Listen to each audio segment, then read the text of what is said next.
Okay, guys, welcome to Anna Karenina, Part 1, Chapter 3. When he was quite dressed, Oblonsky sprinkled some scent on himself, pulled down his cuffs, and as usual, distributing in different pockets his cigarette case, matches, pocketbook, and the watch with its double chain and bunch of charms. He shook out his handkerchief and, feeling clean, sweet, healthy, and physically bright in spite of his misfortune, went with a slight spring in each step to the dining room, where his coffee stood ready.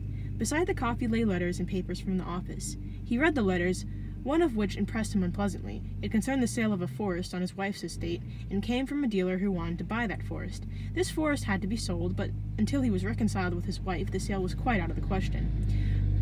What the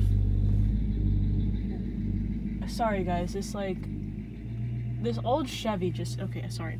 This old, diesel-ass Chevy car. Anyway. What was most unpleasant was that a financial consideration would now be mixed up with the impending reconciliation. The idea that he might be biased by that consideration, might seek a reconciliation in order to sell the forest, offended him. Having looked through his letters, Oblonsky drew the departmental papers towards him, and turning over the pages of the two files, made a few notes on them with a big pencil. Then, pushing them aside, began to drink his coffee. At the same time, he unfolded the still damp morning paper and began reading. Oblonsky subscribed to and read a liberal paper. Not an extreme liberal paper, but one that expressed the opinions of the majority, and although neither science, art, nor politics specially interested him, he firmly held to the opinions of the majority and of his paper on those subjects, changing his views when the majority changed theirs, or rather, not changing them, they changed imperceptibly of their own accord. Neoliberal fan cam moment, what the fuck? Ah! Okay, sorry. Oblonsky's tendencies and opinions were not his by deliberate choice. They came of themselves, just as he did not choose the fashion of his hats or coats, but wore those of the current style. Living in a certain social set and having a desire, such as generally develops with maturity, for some kind of mental activity, he was obliged to hold views, just as he was obliged to have a hat. If he had a reason for preferring liberalism to the conservatism of many in his set, it was not that he considered liberalism more reasonable, but because it suited his manner of life better. The Liberal Party maintained that everything in Russia was bad, and it was a fact that Oblonsky had many debts and decidedly too little money. The Liberal Party said that marriage was an obsolete institution which ought to be reformed, and family life really gave Oblonsky very little pleasure, forcing him to tell lies and dissemble, which was quite contrary to his nature. The Liberal Party said, or rather hinted, that religion was only good as a check on the more barbarous portion of the population. And Oblonsky really could not stand through even a short church service without pain in his feet, nor understand why one should use all that dreadful high-flown language about another world while one can live so merrily in this one. Besides, Oblonsky was fond of a pleasant joke, and sometimes liked to perplex a simple-minded man by observing that if you're going to be proud of your ancestry, why stop short at Prince Rurik and repudiate your oldest ancestor, the ape? Thus, liberalism had become habitual to Oblonsky, and he loved his paper as he loved his after-dinner cigar, for the slight mistiness it produced in his brain. He read the leading article, which explained that in our time it is needless to raise the cry that radicalism is threatening to swallow up all the conservative elements, and to maintain that the government should take measures to crush the hydra of revolution. For, on the contrary, in our opinion, the danger lies not in an imaginary hydra of revolution, but in an obstinate clinging to tradition which hampers progress, etc. He also read the finance article in which Bentham and Mill were mentioned and hits were made at the ministry.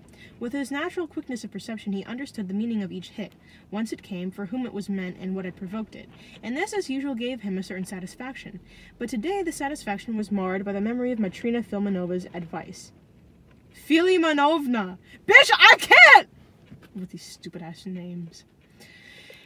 And of the fact that there was all this trouble in the house. He went on to read that there was a rumor of Count Bue's journey to Wiesbaden. Bitch! What the fuck? That there would be no more gray hairs, that a light brougham was for sale, and a young person offered her services, but all this information did not give him the quiet, ironical pleasure that it usually did. Having finished the paper, his second cup of coffee, and a buttered roll, he got up, flicked some crumbs off his waistcoat, and expanding his broad chest, smiled joyfully, not because there was anything specially pleasant in his mind. No, the smile was but the result of a healthy digestion. But that joyful smile at once brought everything back to his mind, and he grew thoughtful. Then he heard the sound of two childish voices outside the door, and recognized them as the voices of his eldest daughter Tanya, and of his little boy Grisha. They were dragging something along, and had upset it. I told you not to put passengers on the roof!"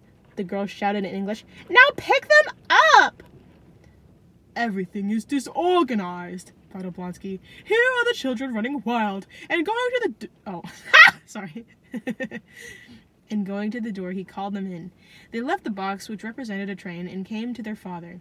The girl, the father's pet, ran boldly in, embraced him, and hung laughing on his neck, pleased, as she always was, to smell the familiar scent of his whiskers. Having kissed his face, flushed by the stooping and lit up by tenderness, the girl unclasped her hands and was going to run away, but he held her back. "How's Mama?" he asked, passing over his hand over his daughter's smooth, delicate little neck, as he smilingly said, "Good morning," in answer to the little boy's greeting. He was conscious of not caring as much for the boy as for the girl, but did his best to treat them both alike. The boy felt this, and did not respond to his father's cold smile. "Mama, she's up," said the girl. Oblonsky sighed. "That means she has again not slept all night," he thought. "Yes, but is she cheerful?" he added. The girl knew that her father and mother had quarreled, and that her mother could not be cheerful, and also that her father must know this, so that his putting the question to her so lightly was all pretense, and she blushed for him. He noticed this and blushed too. "I don't know," she said. "She said we were not to have any lessons, but must walk with Miss Hullo to Grandmamma's." "Well, you may go, my little Tanyakin. Oh, wait!" he said, still holding her and stroking her delicate little hand. Taking a box of sweets from the mantelpiece where he had put it the day before, he chose 2 sweets, which he knew she liked best, a chocolate and a colored cream. "For Grisha?" she asked, holding out the chocolate. "Yes, yes." And stroking her shoulder, he kissed her hair at the roots and the neck and let her go. "The carriage is ready," said Matthew, "and there is a woman on business waiting for you." "Been here long?" "About half an hour."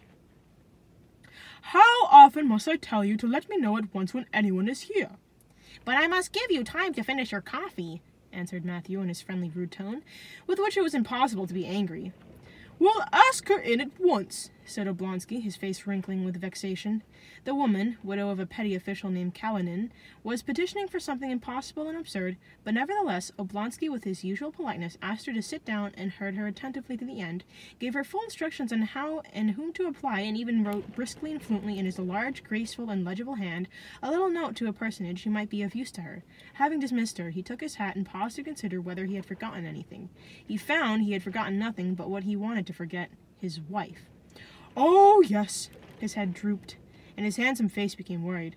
"To go or not to go?" he asked himself, and his inner consciousness answered that he ought not to go, that it could only result in hypocrisy, that it was impossible to restore their relations because it was impossible to render her attractive and capable of exciting love, or to turn him into an old man incapable of love.